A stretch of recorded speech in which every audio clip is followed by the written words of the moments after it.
Hi everyone, it is Laura from Laura Ann Lifestyles. This is one of my casual days. So, what I have today is beef shanks. If you don't know what beef shanks are, I believe they're the ankles.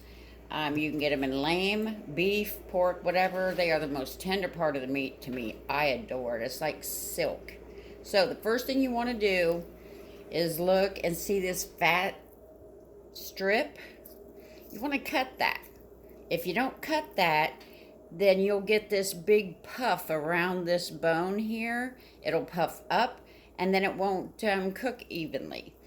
Now I cut both sides even though the other side isn't as big. Then what I want to do is I have some flour with all kinds of awesome seasonings in them. And I'm going to coat it with seasoned flour.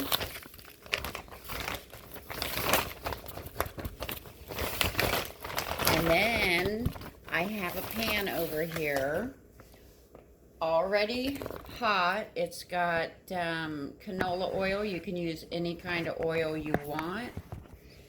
It's already hot. So I'm going to sear this, get it brown on all sides and both the ends if possible.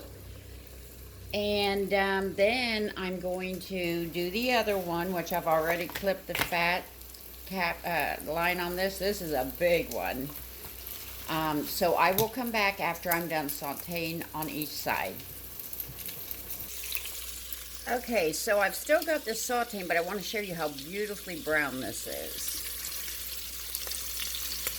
When you saute, you want to saute on a high temperature so it gets a nice, beautiful crust on it.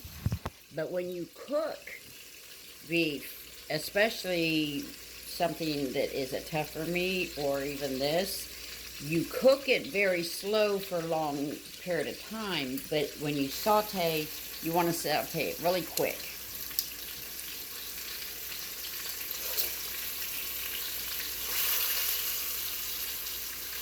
So that one's done.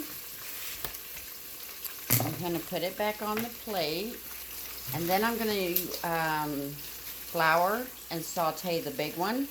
And that's going to take a little bit because I actually had to cut it into two pieces because it was so big. That's a big cow that had a shank that big. But I will come back and let you know what's going on. Okay, so while the big one's cooking, I want to show you something. Remember when I cut the fat line so it would lay flat? Okay, it worked on that end, but on this end, I don't know if you can see this, I forgot to clip that little teeny piece, and see what happened? It kind of cupped so it didn't lay flat. So you have to make sure that you always cut all of a fat strip or any kind of membrane, because that will keep it from being able to lay fat. Just a tip for you.